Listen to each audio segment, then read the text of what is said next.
You're listening to the Cyberwire Network, powered by N2K.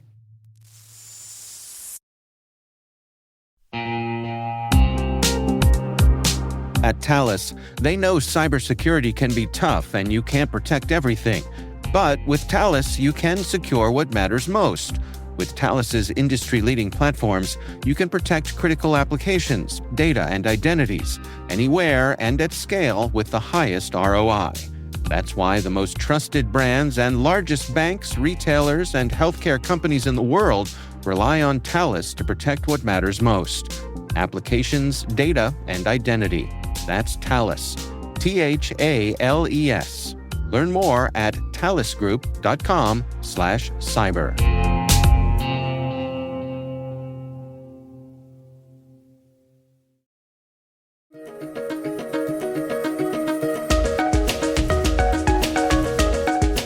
Hello, everyone, and welcome to the CyberWire's Research Saturday.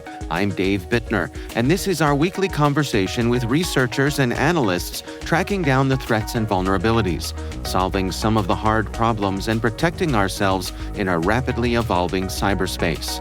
Thanks for joining us.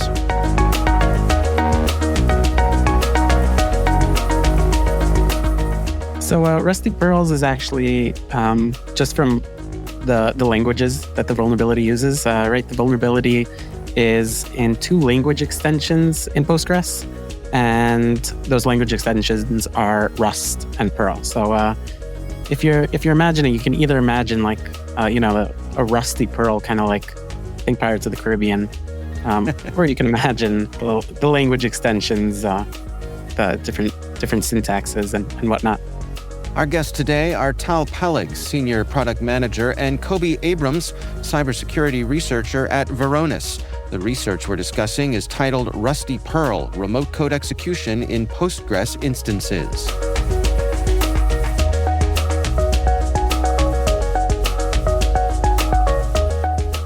Tal, could you walk us through what remote code execution vulnerabilities mean when it comes to Postgres and what that means for organizations?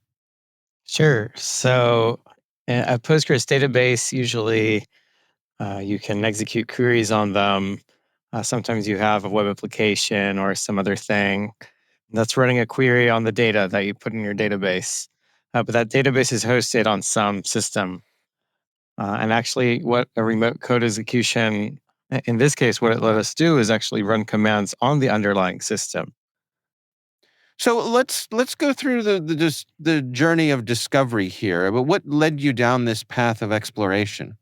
So I was looking at a ticketing service for just understanding how to secure it in our platform, and also trying to look for vulnerabilities since these are less explored areas. Most companies look at maybe file storage or virtual machines, containers, workloads. And we thought, well, ticketing systems, they have all the stuff that's happening inside the company. People are sending information to one another, maybe about customers, maybe these contain sensitive data. Maybe a customer is asking a question and their question contains some sort of sensitive data. So this place is a treasure trove of sensitive information. And so I was looking at one of these ticketing systems, and I found a SQL injection. And it was a pretty major SQL injection. And I thought, well, what would happen if I was an attacker? What impact could I have done? And so I set up a Postgres instance on AWS RDS, which is where this ticketing system was hosting its own database. And I just wanted to see what impact I could do with just a database. And so what I noticed is that AWS provides us with an administrative user, but not a super user. So a super user in a database is able to control the entire database, change settings, even run commands on the system. But this user is not a super user, and they cannot run commands on the system. They cannot open sockets. They can't access files on the system, apart from very, very specific files. And so what I was trying to do is find a way to escape that and either escalate privileges to a to a super user or in some other way run commands on the system. Well, take us down that path. How did you go at this this question that you'd asked yourself? So I started by looking at extensions. And extensions are a place that are sometimes not tested as heavily. So the database itself is open source. Lots of people have been looking at it. It exists since I don't know since when. It exists for a long time. Postgres is one of the more well-known databases, and hopefully that means it's pretty secure. But third-party extensions can be less rigorously tested, not tested in all the same environments that the database was tested in. Maybe interactions between different extensions, since they're usually not tested together. All of the different combinations that you can make. So I was looking at extensions. One extension that had a vulnerability for accessing files is the logging extension. Something that I've noticed, but someone already disclosed it before I was able to. But I continued looking at extensions, and I was thinking, okay, functions, triggers, maybe something that I can cause the super user to run in order to bring me higher privileges.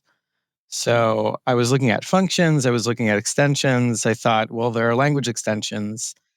And then one that caught my eye is Perl, since Perl exists in the Postgres repo. So it's an official language. It's also open source. It probably exists in lots of Postgres installations. And so it would be pretty impactful to find something there. And also Perl is from the 80s. So there's a lot of code written in Perl. That's before security was really, or code security was really popular.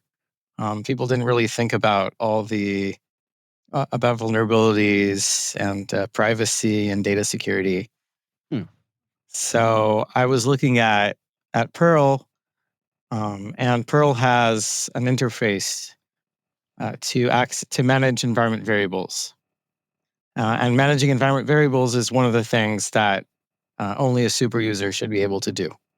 So I thought, well, maybe this interface, which is a magic magic variable in the function, would let me modify environment variables. And it turned out to be true. So I was able to set environment variables. And then I was looking for some way I could use those environment variables in order to run code. And I looked specifically at extensions that were allowed in AWS RDS Aurora, or AWS Aurora. And I actually wasn't able to find anything. And I put that aside for a little while, and then I got Kobe up on the team.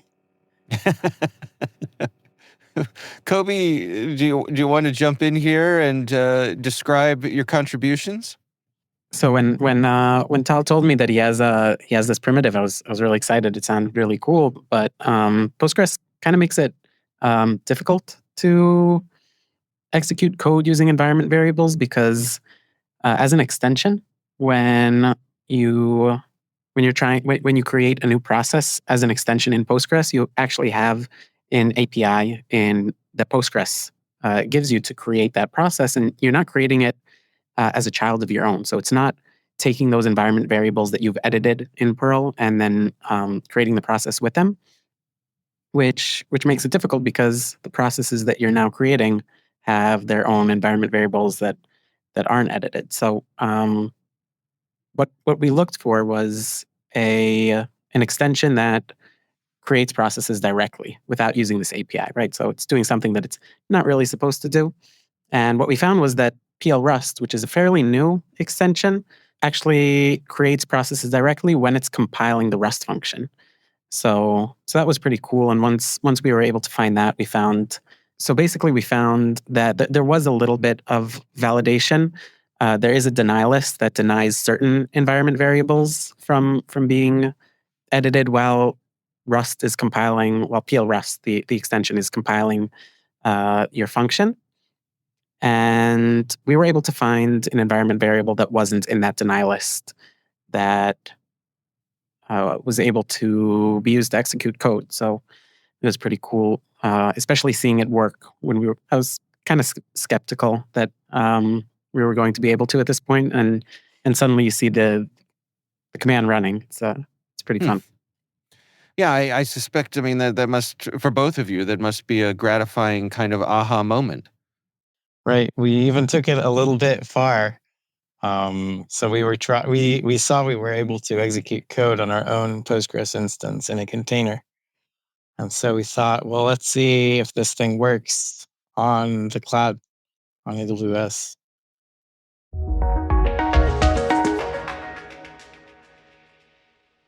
We'll be right back. What happens when cybercrime becomes as easy as shopping online? SpyCloud's Trevor Hilligoss joined Dave Bittner on the CyberWire Daily to explain how a wave of cybercrime enablement services are lowering the barrier to entry and making sophisticated attacks available to anyone. I think it's a pretty good general term that describes kind of an umbrella of tools and services that I would kind of tag as criminal or criminal adjacent.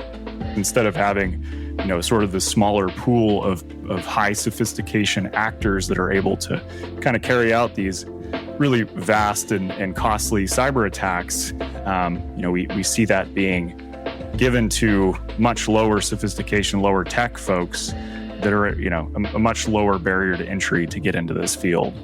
The person that's buying access to this, they basically need a phone and a Bitcoin wallet.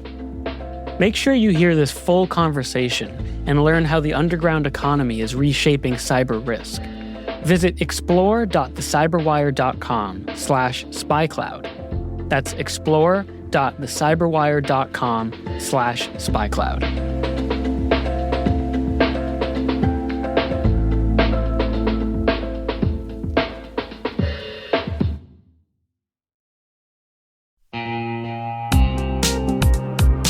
At Thales, they know cybersecurity can be tough and you can't protect everything. But with Thales, you can secure what matters most. With Thales's industry-leading platforms, you can protect critical applications, data, and identities, anywhere and at scale with the highest ROI. That's why the most trusted brands and largest banks, retailers, and healthcare companies in the world rely on Thales to protect what matters most: applications, data, and identity. That's Thales. THALES. Learn more at thalesgroup.com/cyber.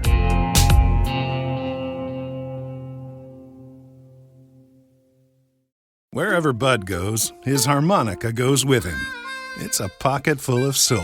Now he's living with prostate cancer. He asked his doctor about Xtandi enzalutamide. Xtandi 40 milligram tablets treats men with prostate cancer that has spread to other parts of the body and responds to a medical or surgical treatment to lower testosterone. Xtandi may cause serious side effects: seizure, a brain condition called PRESS, allergic reactions, heart disease that can lead to death, falls and bone fractures, swallowing problems, or choking that can lead to death. Stop Xtandi and get medical help at once if your face, tongue, lip, or throat start swelling. Tell your doctor at once if you faint, have a seizure, quickly worsening headache, decreased alertness, confusion, vision problems, chest pain or discomfort, or shortness of breath. Xtandi can cause harm to an unborn baby or miscarriage. Use birth control during and 3 months after Xtandi. Common side effects include muscle and joint pain, feeling unusually tired, hot flashes, constipation, less appetite, diarrhea, high blood pressure, bleeding, falls, fractures, and headache. Talk to your doctor and visit Xtandi.com. So we did want to check this out on AWS. We were kind of wondering. We went and we read all of the different disclaimers that Amazon put out, trying to figure out if we were allowed to at all. And it was a bit of a gray area, but we decided to go for it anyways. And of course, we did it on Thursday, just before the weekend, kind of in the evening, and ended up causing some issues because we were unavailable after that, and AWS were trying to contact us, and they're getting in touch with our bosses, and they're trying to call us. They actually sent me a LinkedIn message. Like, they were very adamant on finding out who exactly was running code on their RDS instances. So I guess the good news is AWS detected it. The bad news for you all is that they knew it was you, right? Well, it could be bad, but it's also pretty good because actually we got a nice collaboration out of it. So they were being very responsive. They thought we were researchers since Varonis is a security company, and we do security research on AWS, and we do protect our customers' AWS environments. So they know what we do, and they saw that the account was called something with the word research in it, but still running code. It was actually a holiday or just before a holiday, and it was right before the weekend. And so they were a little bit unsure of whether it was a legitimate research or maybe someone compromising the environment. Yeah, that's interesting. I mean, everybody in security gets, I think, a little on edge when we come up on a long holiday weekend, right? History has taught us to be extra vigilant. Yes, for sure. So what was AWS's response here? You had this positive interaction with them. What ultimately did they do to protect their managed databases? So within a very short amount of time from us running code, they were able to block our access completely. Like, they put the database in a stage in a mode that we couldn't continue running code. They also reached out to us to make sure that we were actually researchers. So they were really good. And once, we got in touch with them and contacted them, they helped us because it's a third-party vulnerability, right? It's not really a vulnerability with AWS. It's more Postgres vulnerability. They were also really helpful in contacting the Postgres team and making sure that things were fixed quickly and patching it on their servers, asking us to test it, and really just being really responsible about it and helping us to make sure that everybody's data stays safer, which is all of our goals at the end of the day. Right. And after we talked about this in Vegas a few weeks ago, we also were able to actually meet the team that responded to this incident. So that was pretty cool too. Oh, that's great. I mean, you two did present at DEF CON this year, so it sounds like it was really a positive experience all around. Yeah, so we were able to present at B-Sides Las Vegas and at DEF CON, Okay. which was really nice. That experience of speaking at DEF CON and getting on the big stage was really exciting for the both of us. We were a little nervous as first time speakers, I think. Luckily, it was kind of the end of the day, and it was a little more low key, like not such a big talk, but I think it was really great and really exciting, and it was an interesting experience. I really look forward to being able to do it again. Well, congratulations to you both. I'm curious, in terms of solutions here and recommendations for people who are using Postgres, what sort of practical steps should they be taking, I guess, to lock down these extensions? Is that what we're talking about here? So first of all, I'd say upgrade at least the minor versions of databases. I know it's a little bit difficult, but it's always a good idea. Use roles, so Postgres, but also other databases have role-based access controls. Use those to limit who can create extensions, who can access which databases, which tables, and everything. And apart from this, Postgres also has a configuration variable, allowed extensions, that specified which extensions you can install on the database. So if an extension doesn't exist there, you won't be able to install it if you use that variable. So I would recommend using that variable and only using extensions that you know that you're using. Anything to add, Kobe? Yeah, I think there's also something to be said for the cloud providers side of things in this case. right, we're not just running code on any database, although this vulnerability works in most Postgres databases that have the two extensions installed. But when you're running code on a cloud provider's backend, right, there are various things that you might be able to do. You might be able to access credentials that shouldn't be accessed. You might be able to have network access to different tenants. And I think it's really important. This isn't the first time that a vulnerability that allows executing code on database backends has come out. And especially when they can be run on cloud providers, we need to be able to have research, like community research on those backends to figure out if there are credentials that shouldn't be there, if there are network access that shouldn't be allowed, if there are container escapes that we can implement there. So I think the cloud provider also has a really large amount of, so the cloud provider has a lot of attack surface there. So, Tal, when it comes to specifically dealing with the cloud, are there any specific messages you want our listeners to take away from this?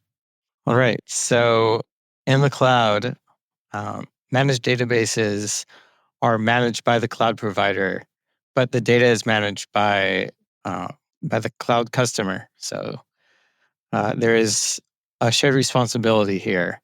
And sometimes that's confusing, both to the customer and maybe to the cloud provider. And so you need to be extra careful in how you manage your data in the cloud. So while issues like this one, like a vulnerability in the database itself, is something that the cloud provider should manage, since the extension is something that the cloud provider provides and doesn't allow the customer to manage themselves. The customer should still be sure to use the proper security controls, not let just anyone access their database, and not keep their databases private. Use role-based access controls, like I said before. Just in general, store the right data in the right places. Use maybe rules to mask some of that data, and so on. Another thing that exists in the cloud is cloud credentials. So maybe you want your database to access other data stores that are stored in the cloud. Maybe you want other services to be able to access the database. And those integrations should also be managed carefully, because if you have cloud credentials inside of your database, suddenly a simple SQL injection can turn into a complete cloud compromise and lateral movement, even between accounts. Well, Kobe, can we touch on the research itself and the lessons that you took away from actually going through this process? Yeah, sure. So one of the biggest lessons I think we learned along the way is that setting your goals when you're researching is really important, because otherwise things can get really, really hectic when you're researching. Like, there are all kinds of different primitives that you can find and attack surfaces that you can look at. And if you just set your goal, like when Tal found the SQL injection, at some point he decided, that's it, I'm going to find remote code execution on Postgres, and specifically RDS or Aurora. And, just that goal allows you to be able to kind of weed through the things that are less important and to really focus and have that goal in mind to be able to succeed in the end. So I think that's one of the biggest lessons we've learned. Of course, there are other things like environment variables that are fun to use and things like that. But the main goal is set your goals before you start researching. Of course, things might change along the way, but having them there is a good idea, I think.